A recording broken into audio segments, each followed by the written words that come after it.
From religion to wrestling, gumbo to grits, politics to poetry, and all things Southern in between, this is Take on the South. Produced by the Institute for Southern Studies and hosted by the College of Arts and Sciences at the University of South Carolina, Take on the South examines the highs and lows of the American South, examines the truths and fictions of the country's most distinctive region, and picks the brains of some of its most accomplished students. To understand the South, you need to take it on, and that's what we'll be doing. Join us as we take on the South.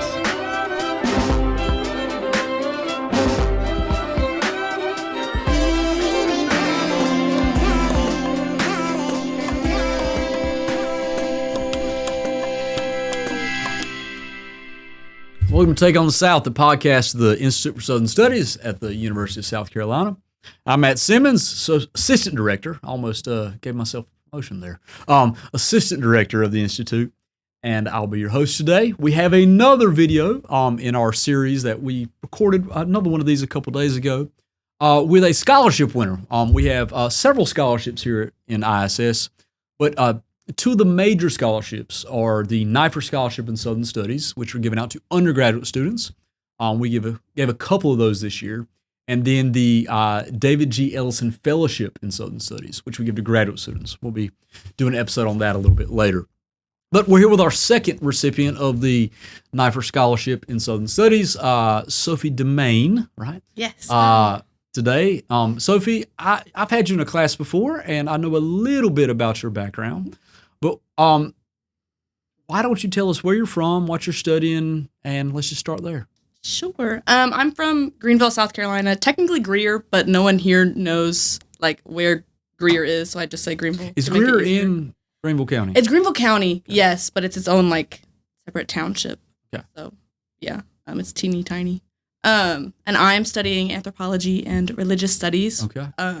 Double major, and hoping to get a minor in Southern Studies, but that's not technically official yet. Not technically official. Okay. Yeah. Very, very good. All right. So anthropology and religious studies. How did you come by that?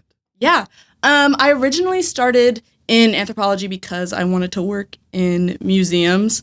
I, as a kid, thought that museums were like the coolest thing ever. They are the coolest thing ever. Yeah. So, you were correct about that. I went to Washington, D.C. when I was younger, and I had this like little notebook, and I drew every single exhibit that was in every single museum ever. I found it like a couple years ago, and it was so fun and so cool. That's adorable. Yeah, it was really good, and I think that like education for the purpose of education is just really good. And so I wanted to do curation and just like be involved in that world. I don't really think that that's the goal that I'm looking for right now. Okay. But it got me into anthropology, which I love. And I'm super excited about. And religious studies was something I've been thinking about, but it's just kind of tacked on there to the end because I love it and it's interesting and it works with my program. So. Fantastic. And so you're from Greenville. Is your family from Greenville? Or did they come there recently? Or No, we came there recently. So my mom's side of the family is all from Henderson County, North Carolina. Okay, great. Hendersonville, Flat Rock area. And my dad's family is from Pennsylvania. Okay. But we came to Greenville through my dad's work a couple years before I was born, and then so I've grown up there. You've grown up there, but don't have any like super intensive family ties. Yeah. So Greenville's an interesting place. You and I were chatting about this a little earlier in my office, and you said the problem with Greenville is that it's becoming the millennials are taking it over. Yes. I think that's what you said, right? I did say that. So just with your own experience and your own growing up in your 19, 20 years on this planet, how have you seen Greenville change during that time? And have you seen anything about, like, is the identity of Greenville started to shift?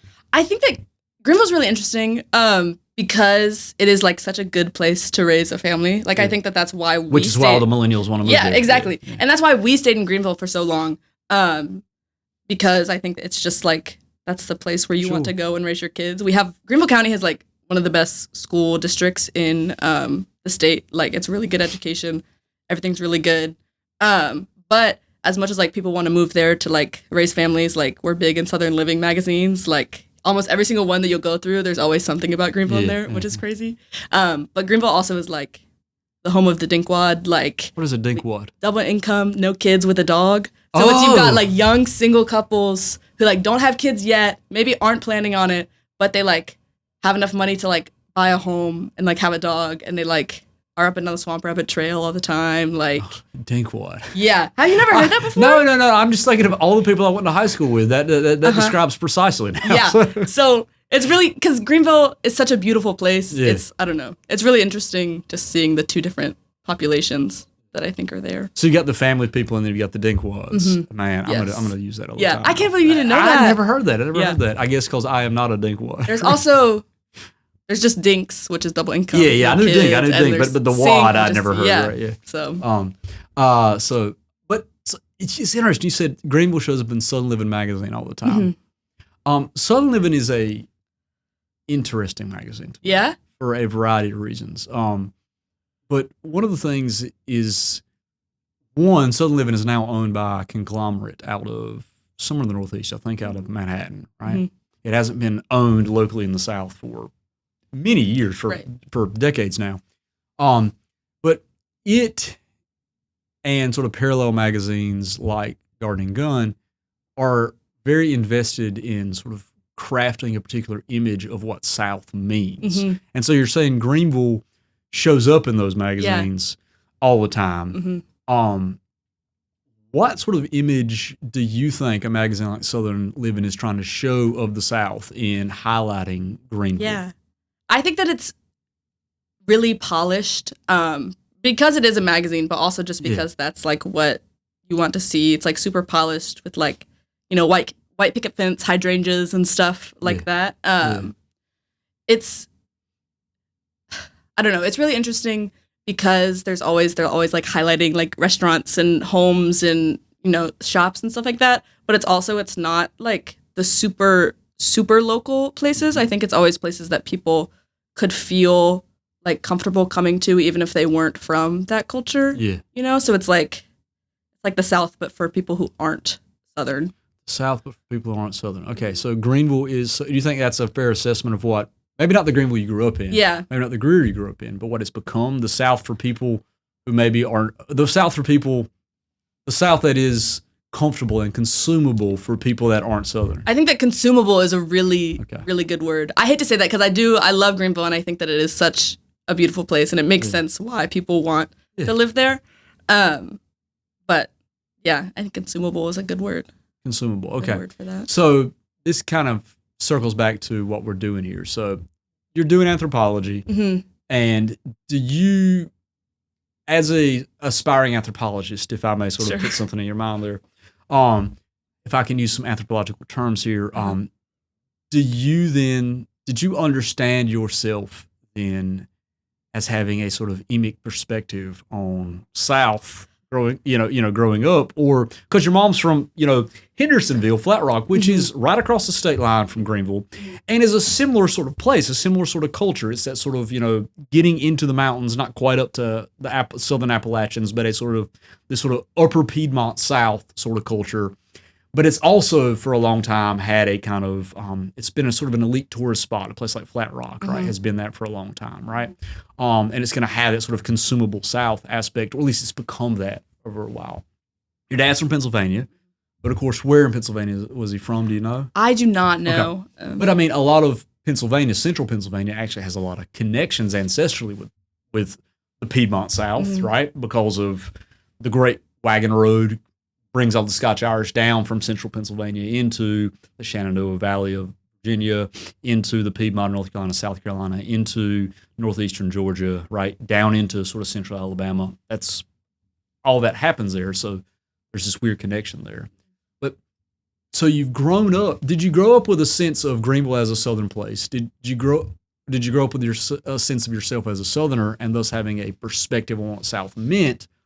Or was that something you came to once you left Greenville, once you got here to USC? How did that happen? Yeah, I didn't. Looking back now, like at my childhood and at like my past, I think that definitely I was like in the South. Obviously, I was a Southerner, but I didn't grow up like aware of that fact. Yeah. I think it wasn't until I got here and like started meeting people who were not Southern and who were not from the South that I was like there is definitely. I don't know, a noted difference, not like good one way or the other, but a noted difference in, I don't know, just What ways kind we were of raised. differences did you notice, and what kinds of people did you interact with that made you aware of this? This is gonna sound like so mean, but I think that like I really struggled with students coming from like New Jersey and New York and stuff, coming here to South Carolina, to a place like which I love, and then like kind of hating on it a little bit. Oh, really? I think that because USC has such a big population of close to half the population, student body population, are from out of state. right. Yeah. And I think that they like came here and they're like, the roads are so bad and like the people are so dumb and like everything. And the roads are bad and there certainly are people who are difficult to handle. But like, I don't know, they didn't have any right to come here and say that about South Carolina. And so I think that was the first moment where I was like, wait a minute, like. So you became defensive of the place, and in that defensiveness of the place, you began to associate with it more. Okay. Yes. Yeah. It was funny. I was having a conversation with a couple friends the other day. One's from Georgia, one's from Alabama, and I said something about, I said I'd read I was talking about something I read in a book, and I said Sam's from Georgia. I said Sam, this book keeps talking about how these rural people from Pickens County, South Carolina, are so scandalized by Georgia because in Georgia, even the pastors drink whiskey. Yeah. That's the line in the book, right? And he says, well, man, we're between y'all and Alabama. We're going to be led to drinking we're going to be led to needing to take a nip on occasion, right? Then Nathan, the guy from Alabama, of course, he gives us some ribbing back about this, about how wonderful Alabama is and everything. And I had this realization. I'm like, that's what Southern people are. Like, we will drag each other's states so much. Mm-hmm. Like, I'm from North Carolina. Like, it took me a long time to like not look down my nose at South Carolina, right? Sure, that's just how it is. And the whole thing about the South Carolina joke is like, thank God for Mississippi, right? Yeah. And yet, if anybody from New Jersey or from Ohio or from Oregon, or Idaho for that matter, rags on Mississippi, somebody from South Carolina is going to be like, oh, hold on. Right. That's my people, Mm-hmm, right? Mm-hmm. And so that defensiveness there kind of creates a sort of sense of mutual belonging there together. For sure.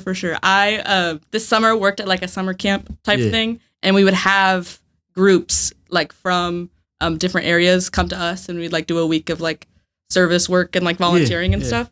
And we had a lot of groups from out of state. This was in Raleigh. And we had a lot of groups from out of state. We had one group from like Pennsylvania, and then we had another one from California even, and it was wild. And they would come here, and I there was a couple moments where I got like really defensive over the South because we were working like with vulnerable populations and stuff, and like there's a lot of poverty in the South.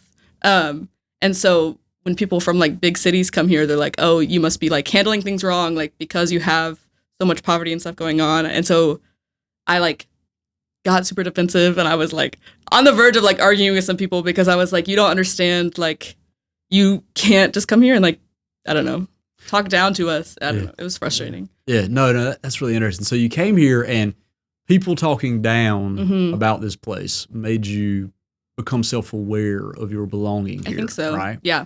So did you then start to look for start to make studying the South then a part of your academic trajectory? Or did you just fall into my class because, you just, it fulfilled a credit and it fit your schedule? And if the latter is the answer, that's totally fine, right? Yeah. I think that originally, I think it was just, I fell into the class and it fit a credit, but it was something that I was interested in. Yeah. Like I love literature, and Southern literature had to be interesting because this is an interesting place. So yeah, I started off in your class just because I needed a spot, and it was my first semester freshman year, and so it was something to look forward to. And so I took it, and it was great. And I don't know, it's been super interesting seeing like how much more aware of my place in the South, and the South itself is like, I don't know, I've become so much more aware of it. Of the stuff that we read in that class. So just for everybody listening, Sophie took a class with me. It was a survey of Southern literature beginning with the late 18th century up to the early 21st century. And we kind of hit the high points and hit some of the big authors, left some of the big authors off, hit some relatively obscure figures, some very obscure figures. I always have to plug in Grace Elizabeth King, who is someone no one knows, and I think she's amazing and wonderful, and everyone should read her. It's just well known in the late 19th century and been completely forgotten. But Balcony Stories is one of the great works of late 19th century Southern literature. Full stop. It's fantastic. All that being said, my little plug for reading Grace King in there. Was there anything that we read in that class, or maybe not even a particular work, a particular author, just any kind of ideas you encountered in the stuff we were reading that made you kind of say, I do belong to this place and I want to, and helped you understand the place that you had come from, that by your own admittance, you really hadn't considered yourself to be a part of that? Yeah, I think that a lot of the work that we read focused on the idea of like filial piety and just like kinship and relationship to one's own family. We read Catherine Ann Porter and her work with like Pale Horse Pale Rider specifically. It was just so good. I cried reading that one. I think you actually cried in class. I did. I did. It was so bad. I was sitting next to Patrick and I was crying, and it was rough. Yeah. But I think that just the idea of filial piety and the idea of like kind of the honor and duty that you owe to your family is a really interesting idea, because I think that's becoming something that is like less common, and for good reasons. Like I think that it's important to like, if you're like don't have a good relationship with your family or anything, then I think that it's okay to like distance yourself. But also there is like an inherent need to like, I don't know, support people who have supported you and to like work through family history and just be aware of that. I think is super important, and that, I don't know, I really enjoyed works that focused on stuff like that. Yeah. And it seems like that would fit because in those Porter stories, in that Miranda trilogy, if you will, and many people are familiar with those works because they're quite well known. This is in some ways about Miranda investigating the very thing that you're talking about, right? Understanding, having to become aware of your placement within somewhere, right? Like you weren't aware of what being from Greenville meant. It was just where you grew up. Miranda's not really aware of being from place until her life changes and she suddenly has to reflect on, okay, what does my relationship to that place actually mean? And begin to see her unearthing these stories that she was connected to and all this. And there's that famous line, there's that line that I think is kind of the key to everything Porter ever writes, which is, what do grown-up people mean when they talk anyway, right? Like, how do we fit in? Like, how am I a part of a story there? And so it seems like you read these stuff and now, like, okay, I'm part of this story, while you're also reacting to people who are saying, what is this dumb place? You're like, well, this dumb place is where I'm from, you jerks, right? And I owe something to it because it has born me. It has given me life, even if I don't have that. Which then circles back around to what you're saying about Greenville, which is, if the South in a place like Greenville is just consumable, it's not a place to which one belongs. It is a place where one can go and simply buy, right? Can simply grab onto these sort of superficial sort of visions of South, this safely consumable vision of South, where you don't really need to belong to grab onto that. It's just, it's like almost a Southern buffet in a way, right? South means bike trails and, microbreweries, right? Yeah. Which, that's all Greenville is. It's a wonderful place, but, that's 86% of Greenville is microbreweries and bike trails, and the other 14% are Baptists. Yeah. Right? That's essentially Greenville, right? But so this is your situation. This is where you are here at USC. What, a year ago, right? Yes. Is that a year ago? Yeah, because you're a sophomore, right? Yes. So then, how then did you want to? Because I know, in full disclosure, you're actually doing some work for us now on ISS.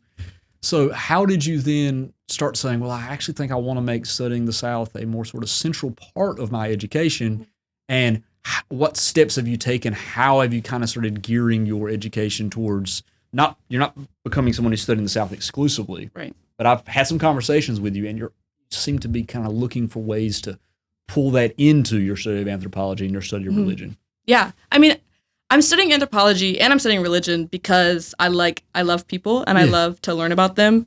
And so I think that anthropology and religion is such a unique way to learn about people. And to study the South is to study like a group of people that I love a lot. And so I think that just like by studying the anthropology of the South or by like working with populations in the South, I think that it can be such just a unique way for me to better understand the place that I'm coming to know even more and to love even more despite having grown up in it. And then to just, fully experience that in hopes of being able to share my work and share my understanding of that with other people who are coming in who don't understand it completely and don't understand it fully. And I think that I'm really excited for this. I'm really excited for the program that I'm like kind of crafting for myself with my studies. I think it's going to be so interesting. That's really awesome.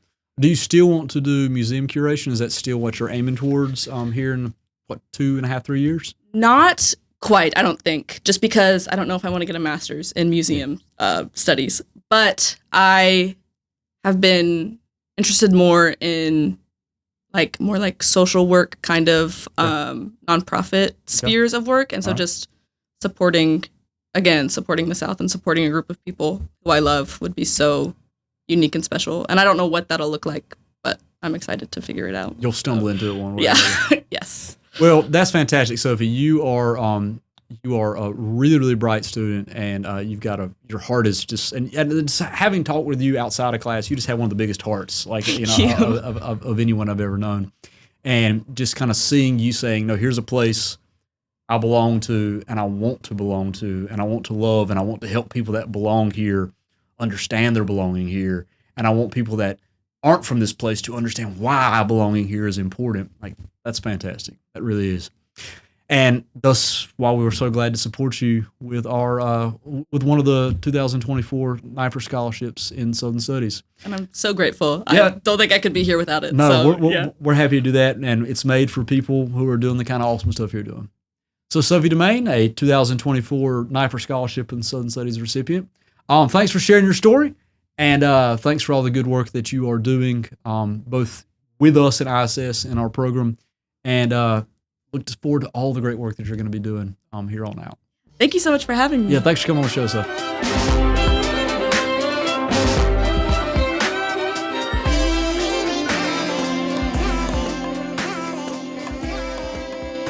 That was our Take on the South. Let us know yours. Find us on Facebook, Twitter, and Instagram at U of SC South. Take on the South is produced by Matt Simmons of the Institute for Southern Studies. Special thanks to Professor Dave Garner of the University of South Carolina School of Music for composing our music. Tune in next time for another Take on the South.